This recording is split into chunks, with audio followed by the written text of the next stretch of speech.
성령님에 대해서 오늘 얘기할 텐데, 성령님 그러면 사람들이 어떻게 생각하냐면 영어로 Holy Ghost, 그러니까 어떤 귀신인가 영인가 이렇게 생각합니다. 자, 보통 우리가 은혜를 받으면요 주변에서 저 사람이 좀 약간 미쳤다라고 이렇게 생각을 합니다. 왜냐하면 전에 살던 모습과 완전히 달라지기 때문에 그렇습니다. 그래서 이것을 굉장히 기이하게 생각을 합니다.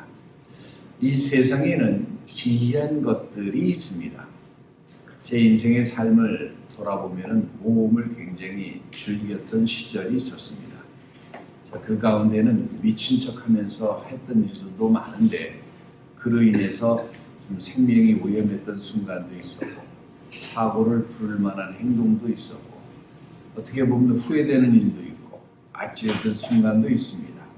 하지만 제가 한 일을 다 말할 수 없지만은 이 세상에서 보기에 이상한 행동이지 기이한 행동이라고 말할 수는 없어요.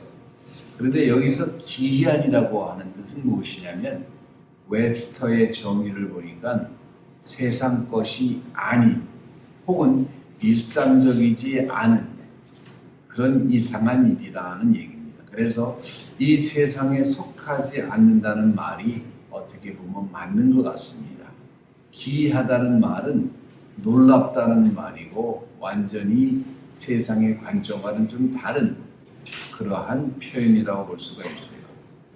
지금 제가 고백하는 것은 이 기이한 일은 내가 스스로 할 수 있는 일이 아니다라고 하는 일입니다. 아니 그렇게 할 수가 도저히 없는 일입니다. 나는 스스로 할 수가 없지만은 누군가가 나를 드라이브해서 내 대신 해줘야 가능한 일이라는 사실입니다. 그리고 이 힘은 우리의 눈으로 절대로 볼 수 없는 힘입니다. 이것은 이상한 일이고 기이한 일이에요. 자, 그러면 어떻게 이 힘을 눈으로 볼 수 없다고 말을 하는가? 자세하게 보면은 이 기이한 힘을 볼 수 있는 것보다는 오히려 이 기이한 힘을 느낄 수 있다고 말하는 것이 옳습니다. 마치 비행기를 좀 탔는데 옆에 있는 이제 날개를 이렇게 제가 항상 날개 옆에 비행기를 앉는 거를 이제 많이 제가 보는데 비행기 옆에서 앉아서 이렇게 날개를 보면은 뭐 날 때 비행기가 뭐 이렇게 나르는 건 아니에요. 어떤 변화가 생기는 것 같지 않은데 그 모습 그대로 비행을 하는데 비행기를 타고 있으면은 비행기가 움직이고 달리다가 날기 시작합니다. 어떻게 보면 놀라운 일이에요. 매우 당연하게 생각할지는 모르지만 제가 볼 때 굉장히 놀라운 일이에요. 그래가지고 박사 공부할 때에 엔지니어로 그 보잉에서 그 비행기를 그 스텔스 비행기를 연구한 보잉인가 어디서 연구한 그런 사람이 있었습니다. 제가 물어봤더니 비행기가 빠른 속도로 달리다 보면은 자동적으로 그 비행기 날개에서 이렇게 나르게 돼 있다고 그래요. 그 얘기 들었어서 그런가 보다 그랬는데, 자, 비행기에는 하늘을 나는 힘이 어디 있어요? 그 안에 있습니다. 우리는 모르지만 볼 수 없지만 그 안에 그런 힘이 존재하고 있습니다. 자, 공기란 놀라운 힘을 가진 능력이 있어요. 이 공기가요, 바람이 불면은 나무를 쓰러뜨리기도 하고 신날 경우에는 건물을 부수기도 하고 이 공기가 가속도가 붙으면 놀라운 파괴력을 발휘합니다. 허리케인, 토네이도, 태풍이라고 불리는 막강한 힘을 발휘합니다. 그 힘은 우리가 다 느낄 수 있지만은 그 힘을 볼 수가 없어요. 그 힘을 이용해서 현대 과학에서 아주 다양한 방법으로 사용하기도 합니다. 그 힘을 이용해서 콘크리트를 부시기도 하고 그 힘으로 청소도 하고 아주 다양한 방면에 이 공기의 힘을 사용하기도 합니다. 우리 주변에서 볼트나 너트를 조이는데 사용하기도 합니다. 그 힘으로 강력한 물건을 들어 올리는데 쓰기도 합니다. 노스캐롤리나에서 일하는 건설회사에서는 어떤 얘기를 하냐면 자신들의 회사는 대리석을 수천 톤이라도 종이 한 장 같이 쉽게 끌어올려서 몇 층이든 상관없이 들어올릴 수 있다라고 얘기를 합니다. 자, 이것이 어떻게 가능하냐면은 바로 공기의 힘을 이용해서 행합니다. 여러분은 공기를 느낄 수는 있습니다. 그러나 볼 수가 없어요.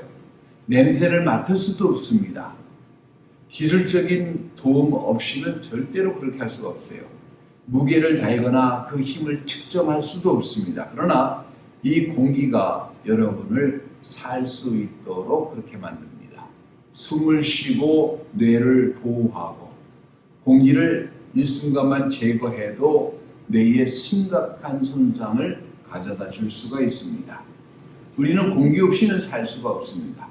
하늘을 나를 때에도 브레이크를 밟을 때에도 기계가 움직일 때에도 놀라운 것은 모두 다 공기의 힘이 필요하다라고 하는 사실입니다.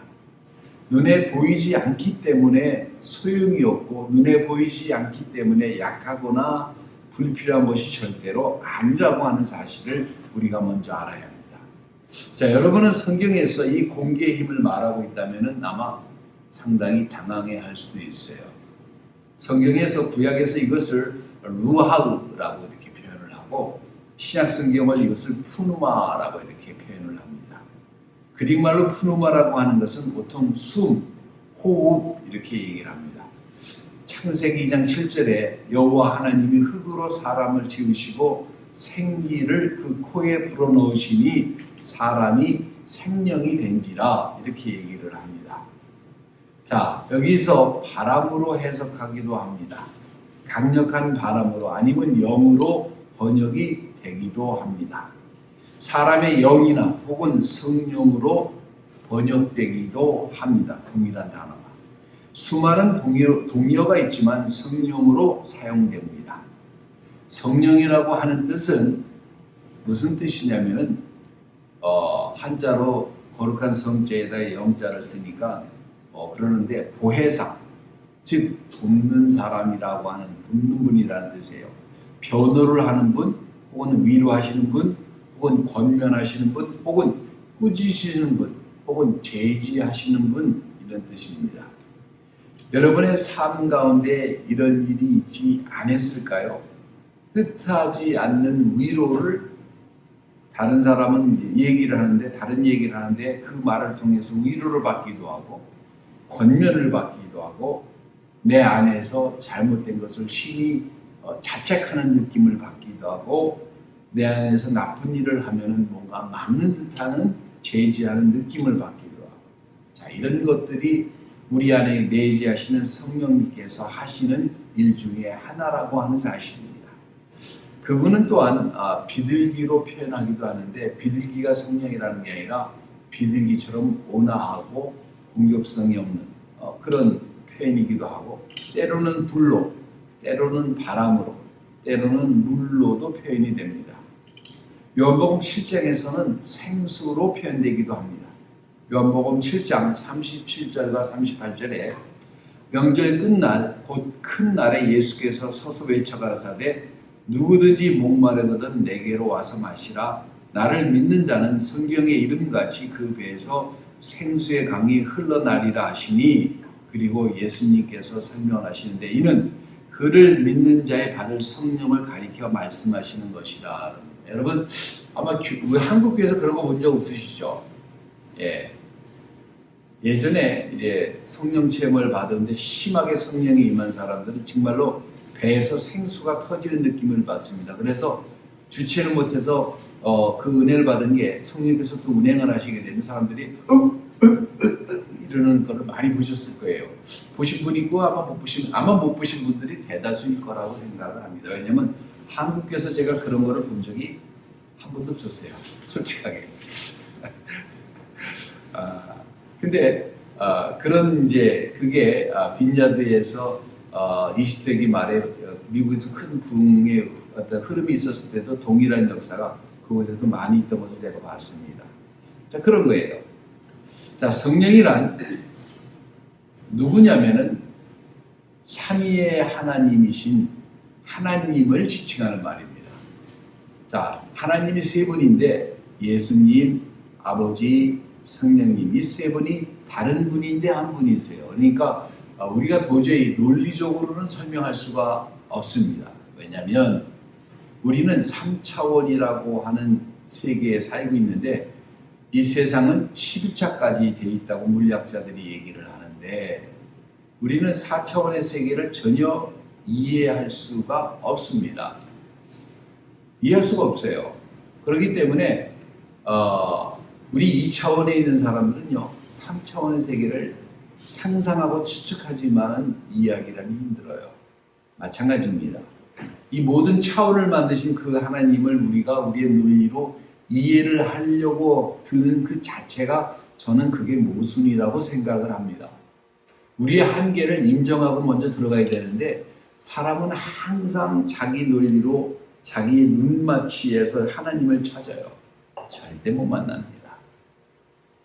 자, 38절에 다시 설명을 하면 믿는 자 안에 성령이 임하시면은 그냥 육신적으로 이러는 것이 아니라 놀랍고도 강력한 그런 은혜가 임하시는데 생수가 여기서 터지듯이 그래서 육신적으로도 때로는 감당하지 못하고 표현할 수밖에 없고 바다로 향하는 물의 변화처럼 때로는 폭포수처럼 때로는 급한 급류처럼 소용돌이가 일기도 하고 강력한 힘이 발생을 하기도 하고 본인이 노력해서 얻어지는 능력이 아니라 얻을 수 없는 그런 어떤 능력이 나타나는데 그것을 성경에서 은사라고 표현을 합니다. 많은 사람들이 은사를 잘못 교회에서 가리키고 있는데 은사는 모든 교인이 가지고 있는 게 아닙니다. 절대로 아닙니다. 은사라고 하는 것은 하나님이 특정한 사람에게 주시는 특별한 능력을 말합니다. 이 은사는 free gift, 내가 노력해서 얻는 것이 아니라 그냥 얻어지는 거예요.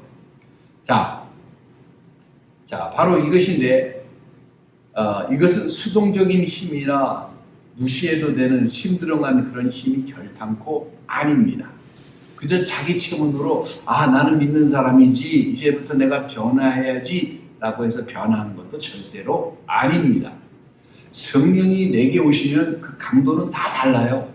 어떤 사람에겐 1이라는 게 왔고 어떤 사람에겐 10이라는 게 왔고 어떤 사람이란 100이라는 게 왔고 어떤 사람은 1000이라는 게 오기 때문에 그 강도가 다 다릅니다. 다르지만 성령이 오시면은 그 힘에 압도되게 되고 내가 내 죄를 깨닫게 되기 시작을 하고 죄가 회개되면서 눈물이 나면서 감사하는 마음이 생겨요.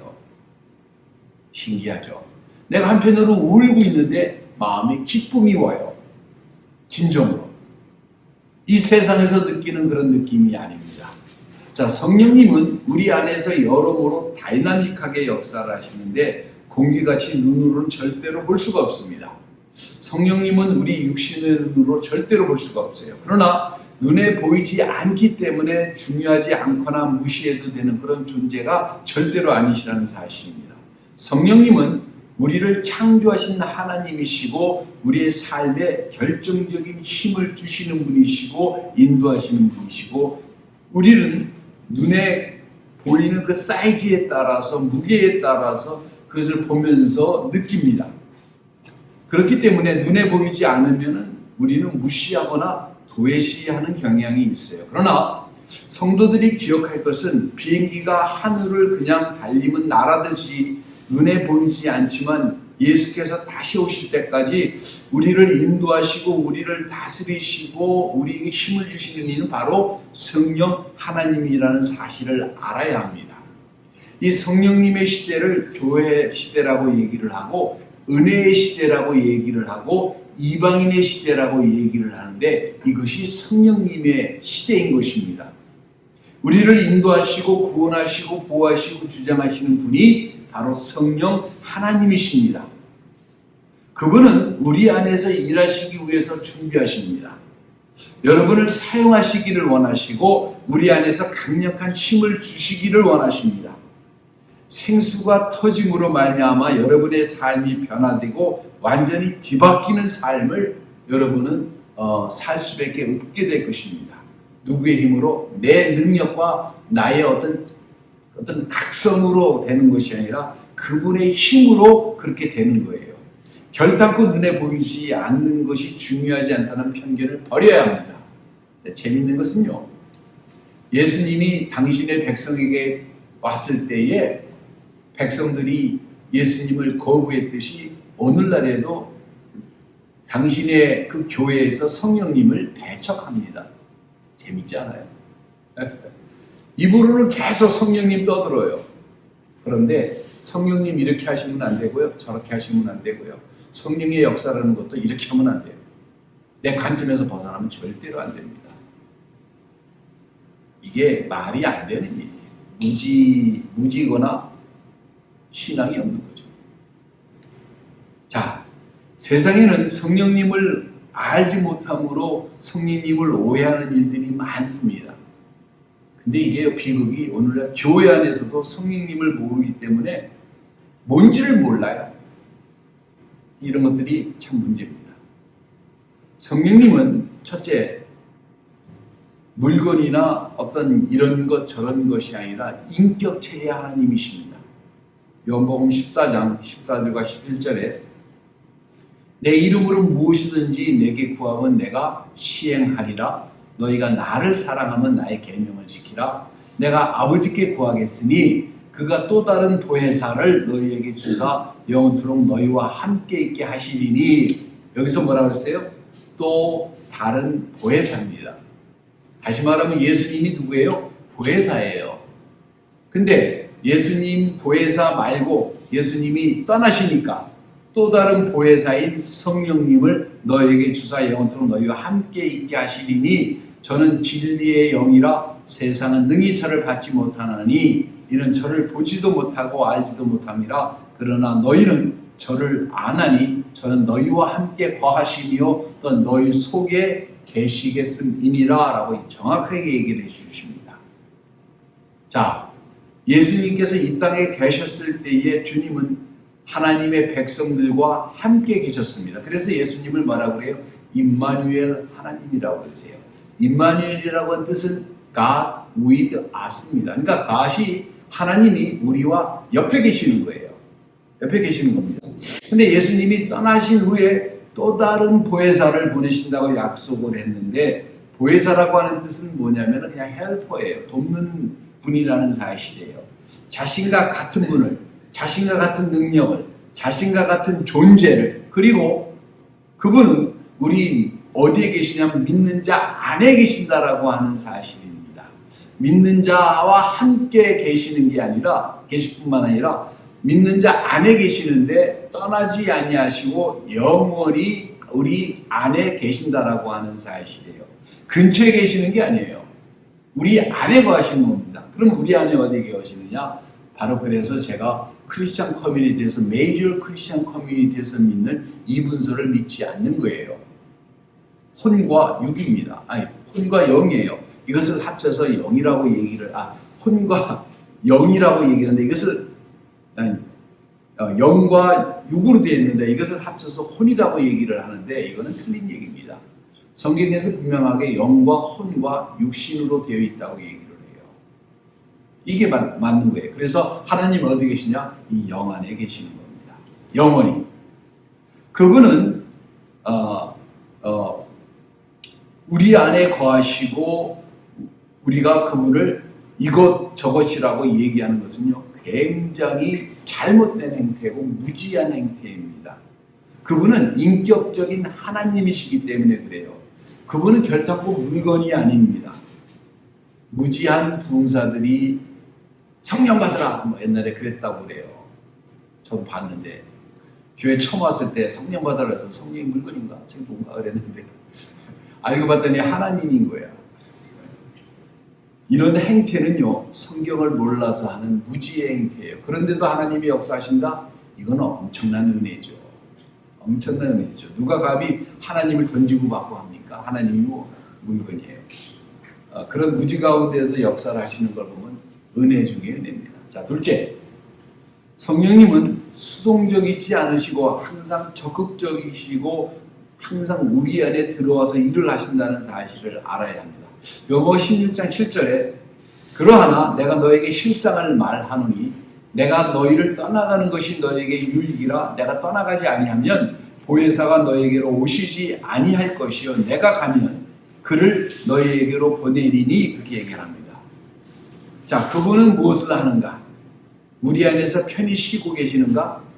예수님이 증거하는 것이 뭔지를 우리가 이해를 해야 되는데 먼저 예수님의 그 일을 대치하실 분으로 보혜사께서 우리에게 오시는데 자, 그분이 증거하는 것은 뭐냐면 요한복음 6장 8절에 그가 와서 죄에 대해서 의에 대해서 심판에 대해서 세상을 책망하신다고 얘기를 합니다. 죄라고 하는 것은 뭐예요? 저희가 예수를 믿지 않는 것이 이제 죄예요. 왜? 세상의 모든 죄를 다 짊어지고 예수께서 십자가에 달며 돌아가셨기 때문에 그거를 인정하느냐 인정하지 않느냐. 그 인정하면은 예수를 믿는 거고 인정하지 않는 것은요 예수를 믿지 않는 거예요. 의에 대해서라면 뭐예요? 의가 무엇이 의예요? 바로 하나님이 예수님이 의입니다. 심판에 대해서 다가올 심판에 대해서 세상을 책망하신다고 얘기합니다. 13절에 그러하나 진리의 성령이 오시면 그가 너희를 모든 진리 가운데로 인도하시리니 그가 자의로 말하지 않고 오직 듣는 것을 말하시며 장래일을 너희에게 알리시리라. 그가 내 영광을 나타내시니 내 것을 가지고 너희에게 알리겠습니다. 이렇게 얘기를 합니다. 대부분 우리는 그분의 임재하심을 이 성령을 체험하시는 분들은 압니다. 때로는 그분의 임재를 아주 분명하게 느낄 수도 있어요. 아주 모를 수도 있습니다. 대부분의 사람들은요 그분이 임재하는 것을 전혀 모를 수도 있어요. 너무 확실한 경우도 있고 하지만은 그분이 역사하실 때 그분이 우리를 만지듯이 느낄 수도 있습니다. 하나님의 백성을 움직이실 때에 어떤 힘을 부여해 주시기도 합니다. 능력을 주시기도 하고 사람들은 힘을 얻고 움직이게 되고 영적으로 살아나게 되고 각성하게 되고 정결함 받게 되고 열정적으로 되게 하기도 하고 옳은 일에 대해서 고난을 받아도 확신을 갖고 전진하도록 만듭니다. 그분이 임재하시는 그곳에 있으면은 가만히 모른 척하는 사람을 저는 본 적이 없습니다. 그분의 임재가 사라지게 된다면은 반면에 암울해지고 답답하고 비참해지고 회의를 느끼고 죄악이 넘치고 인생에 힘이 없어지는 것을 봅니다. 저는 이 두 가지를 다 경험한 사람인데 이 두 가지는 비교할 수 없을 만큼 아주 분명하다라고 하는 사실이에요. 하나님의 영이 이 세상에서 운행하는 것을 의심하지 마십시오. 공기와 같이 산소와 같이 그분을 우리가 볼 수는 없고 만질 수도 없지만 그럼에도 불구하고 그분은 우리가 움직이도록 확신을 갖고 우리를 인도하시면서 우리를 가르치시면서 누구에게 예수께 영광을 돌리도록 되어 있다고 하는 사실입니다. 그래서 성령을 받으면 성령님을 찬양하는 것이 아니라 성령을 받으면 예수님을 찬양하도록 되어 있어요. 근데 이 무지한 또 사람들이 성령님을 계속 찬양하네. 성령이 오시면요, 성령님은 성령님에 대해서 증거하지 않습니다. 성령이 오시면 누구를 증거합니까? 예수 그리스도를 증거를 해요. 근데 미국 교회 찬양을 보면 성령님을 냈다 찬양해. 예수님은 없어졌어요. 어떻게 받아들여야 되는지. 나쁜 건 아니에요. 나쁜 건 아니에요. 성령님도 하나님이니까 찬양을 받으시기에 합당하신 분입니다. 그런데 성령님은요, 진짜로 우리 안에 오시면 자신을 증거하시지 아니하시고 누구를 증거하세요? 예수 그리스도를 증거하십니다. 왜? 그분이 우리의 죄를 짊어지고 십자가에 달려 돌아가셨고 그분을 믿는 자에게 구원을 주시기로 세 분 하나님께서 동의하신 일이에요. 창세전에 이미 십자가에 달려 돌아가시기로 작정한 일이에요. 그래서 여자의 후손이 사단의 머리를 상케 하는 것이 바로 구원의 역사가 창세기 3장에 기록된 것이 바로 그런 이유 때문에 그렇습니다. 자, 세 번째, 성령님은 상상하는 존재가 아니에요. 현실적이고 우리와 깊은 연관이 계신 분이라는 사실입니다. 눈에 보이지 않기 때문에 그분이 지금 여기 존재하지 않거나 혹은 현실적이지 않다라고 하는 것을 기억해야 합니다. 제가 계속 반복하지만 예수가 하늘로 승천하시기 전에 그를 따르는 제자들에게 증거를 하시는데 그 무지렁이 같은 12제자를 한번 생각해 보세요. 이 12제자가 세상을 변화시켜야 합니다. 그런데 예수님은요, 이 무지렁이 같은 12제자가 세상을 변화시키는 것에 대해서 조금도 의심하지 않으셨어요. 그들의 능력을 믿고 의심하지 아니하신 것이 아니라 그분에게 임하실 누구 때문에? 성령 하나님 때문에 그런 거예요. 사도행전 1장 6절에 저희가 모였을 때 예수께 묻자와 가로되 주께서 이스라엘 나라를 회복하심이 이때이니까 하니 가라사대 7절 때와 기한은 아버지께서 자기의 권한에 두셨으니 너희의 알 바가 아니요 8절 오직 성령이 너에게 임하시면 너희가 권능을 받고 예루살렘과 온 유다와 사마리아 땅끝까지 이르러서 내 증인이 되리라 이렇게 말씀하십니다. 성령이 임하시면 너희가 권능을 받고 기이한 일이 벌어지기 시작하는 거예요. 이 무지렁이 어부들한테 배운 사람들이 무릎을 꿇습니다. 간청을 해요. 기도해달라고. 예? 그러면 어떤 일이 일어나요? 믿어집니까? 예루살렘과 온 유다와 사마리아와 심지어는 땅끝까지 이르러가지고 예수를 증거할 수 있는 권능을 받게 됩니다. 성도들에게 굉장히 익숙한 말인데 그러나 여전히 이 말뜻을 제대로 이해하지 못하고 있고 여전히 그러나 이 말씀은 중요한 말씀입니다. 성령이라는 분은 막연한 어떤 존재가 아니에요. 가상적인 인물이 아니에요. 연기 같은 그런 존재가 아닙니다. 예수 그리스도를 대체할 존재이시고 그분은 약속하시기를 성령이 임하면은 권능을 받을 수 있고 우리가 권능이 생기고 베드로처럼 권능이 생깁니다. 우리가 아는 베드로, 예, 기도를 하면 하나님이 역사해 주시는 그런 베드로의 권능을 받을 수 있고 바울의 권능, 바울 같은 권능을 받을 수 있고 그 권능으로 예루살렘과 온 유다와 사마리아와 땅끝까지 이르러가지고 예수를 증거할 수 있는 증인이 될 수 있다라고 하는 사실이에요. 이 증인이 되는 것은 쉬운 일이 아닙니다. 당시에 십자가 못 박혀 죽었다고 하기 때문에 사람들이 이것을 믿지 못했어요. 예수님의 배경이 초라했기 때문에 사람들은 이것을 극복하기가 힘들었어요.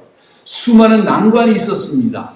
성만찬식을 하니까 저것들은 식인종이라고 사람의 피를 나눠 마신다고 해서 핍박받기도 했습니다. 그런데 이런 모든 난관에도 불구하고 이들이 예수를 증거할 수 있었던 것은 이들의 지식이 아니라 이들의 경험이 아니라 예수님과 3년 반 동안 있었기 때문이 아니라 바로 성령이 함께 하셨기 때문에 가능한 거예요. 예수를 증거할 수 있는 능력을 성령이 주심으로 말미암아 기이한 일들이 반복적으로 일어나는 겁니다. 그분은 우리에게 다이너마이트 같은 존재이십니다.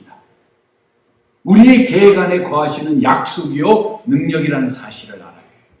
네 번째, 그분은 하나님을 대리하시는 것이 아니라 그분 자신이 하나님이세요. 성령님을 여러분 존중하시기를 바랍니다. 성도들은 예수의 신성을 놓고 싸워요. 심지어는 제가 성경 공부를 하는데 어느 새 신자가 와서 막 보더니 교회를 오래 다니는 사람인데 깜짝 놀래요. 제가 예수님을 하나님이라 그랬더니 아니 목사님처럼 얘기하시는 분 처음 보십니다. 하나님의 아들이지 어떻게 하나님입니까? 저도 또 깜짝 놀랐어요. 아니 이렇게 황당한 사람이 있는가. 교회를 오래 다닌 분인데 있을 수가 없는 일인데 여러분 성령님도 하나님이세요. 오늘도 성령님의 신성에 대해서 교회와 싸워야 되는 경우도 있어요. 성령님이 하나님이라고 하는 것을 명확하게 사도행전에서 얘기해 줍니다. 사도행전 5장 1절과 4절에 아나니아로 하는 사람이 그 안에 삽비라로 더불어 소유를 팔고 그 값을 얼마나 감춤해 그 아내도 알더라. 얼마를 가져다가 사도들의 발 앞에 두니 베드로가 가로되 아나니아야 어찌하여 사단이 내 마음에 가득하여 내가 성령을 속이고 땅값 얼마를 감췄느냐. 이걸 어떻게 알아요? 기이한 능력이죠. 아시는 거예요. 베드로가 은사를 지식의 말씀 받아가지고 이 사람이 거짓말하는 것을 아는 거예요. 그런데 이것이 뭐예요? 베드로 안에 있는 성령님을 속이고 교회를 농락하려고 하는 모습을 본 거예요. 땅이 그대로 있을 때에도 내 땅이 아니면 판후에도 내가 임의로 할 수 없더냐? 어찌하여 이 일을 내 마음에 두고 내가 사람에게 거짓말한 것이 아니요 하나님께로다. 다시 말하면 성령을 속인 것이 하나님을 속인 거라 하나님께로다라고 얘기를 하잖아요. 즉 성령님은 하나님인 것입니다. 교리적으로 더 나가기 전에 우리가 기억할 것은 삼위의 하나님이신 성령님을 기억하라고 하는 것입니다. 그분은 우리가 볼 수가 없지만은 전능하신 하나님이십니다. 믿는 자 안에 거하시면서 하나님 능력으로 우리를 인도하십니다. 여러분은 생각하기에 여러분에게 주어진 삶을 어떨 때는 감당할 수 없다라고 생각을 합니다. 여러분은 생각하기에 지금 이 상황 속에서 내가 굳건하게 쓸 수도 없고 내가 감당할 수도 없고 내 인생이 불가능하다고 생각하기도 해요. 여러분이 삶 속에서 다가오는 인생을 여러분이 감당할 수 없고 여러분은 홀로 모든 것을 맞싸워 싸우는 것처럼 느낄 때도 있습니다. 홀로 이 세상에 서 있는 것 같지만 여러분이 예수를 구주로 믿는다고 한다면 여러분이 홀로 서 있는 것이 아니에요. 근데 왜 이렇게 무력하느냐? 바로 이유는 뭐냐면은 아까 제가 얘기한 것처럼 성령이 계시지만 전혀 느끼지 못하는 사람이 있는 거예요. 그런 카테고리 안에 여러분이 들어가 있기 때문에 그래요. 자, 여러분은 이제 믿음을 가져야 됩니다. 하나님이 여러분과 내주하심으로 그분의 임재로 인해서 그분의 능력으로 여러분이 모든 것을 넉넉하게 이겨낼 수 있다라고 하는 믿음을 가져야 돼요. 이제 이 세상에서 필요한 것은 이 세상을 이겨낼 어떤 능력을 얻는 것이 아니에요. 여러분이 지식을 얻는 것보다 경험을 얻는 것보다 인맥을 쌓는 것보다 더 중요한 것은 예수 그리스도를 믿는 믿음이 정말 중요한 겁니다. 여러분이 가장 어려운 일이 생기면 돈으로도 여러분의 배경으로도 해결할 수 없는 일이 생기면 그때 여러분이 깨닫게 되는 거예요. 아, 예수 믿는 것이 이렇게 중요한 것이구나. 예수 믿는 것이 종교를 얻는 것으로 생각을 해요. 종교 생활의 일부분으로 생각해요. 그런 것이 아닌 것입니다. 예수 믿는 것은 바로 생명에 관한 것이에요. 인생을 변화시키는 능력이 된다라고 하는 사실입니다. 이 진리를 오늘 여러분에게 선포하고 싶은 거예요. 많은 사람들은 그분이 하시는 일을 사람들은 깨달아 알지를 못합니다. 그분이 무엇을 행할 수 있는지도 알지를 못해요.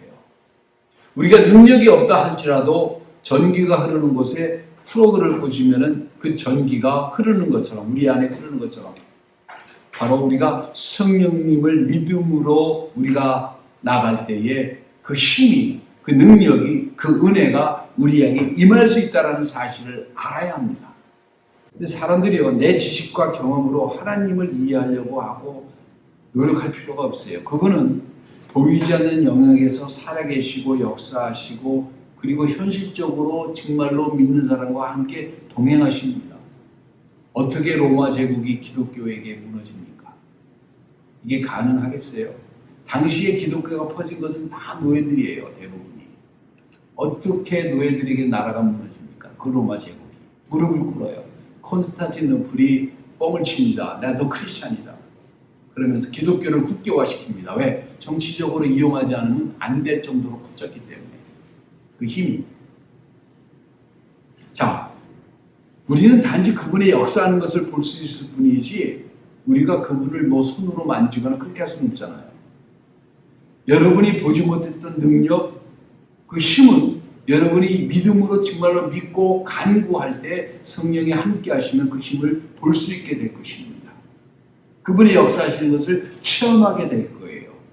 여러분이 여태까지 보지 못했던 그 능력, 그 힘, 기이한 역사를 여러분은 체험하게 될 겁니다.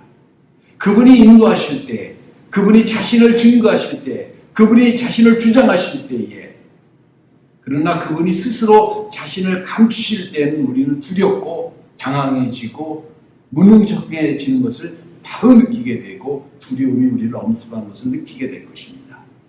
성령님의 도움 없이 설교하거나 귀신을 쫓거나 병자를 치료할 수 없습니다. 할 수 있죠. 성령님 도움 없이 설교할 수는 있습니다. 근데 나머지는 못해요. 못합니다. 성령님의 도움 없이 기도하거나 성령님의 도움 없이 전도하려고 하면, 어둠의 세력에 대적하려고 하면 우리는 자멸할 수밖에 없어요. 우리의 힘이 미칠 수가 없기 때문에 그렇습니다. 성령의 도우심 없이는 우리는 아무것도 아닙니다. 믿는 사람이 대단해지는 것은, 믿는 사람이 세상을 변화시킬 수 있는 것은, 이미 변화시켜 왔던 것은 바로 성령이 함께 하시고 우리를 변화시키는 팩터가 되었기 때문에 그렇습니다. 그 성령 하나님을 오늘 이 시간에 여러분이 바로 인식하시고 성령님께 가까이 가려고 여러분 노력하셔야 합니다. 내 안으로 성령을 부어달라고 예수님께 간구하셔야 돼요. 그래서 성령이 나와 함께 동행한 것을 내가 인지할 수 있는 사람이 될 수 있도록 그렇게 기도하셔야 합니다. 살아나야 돼요.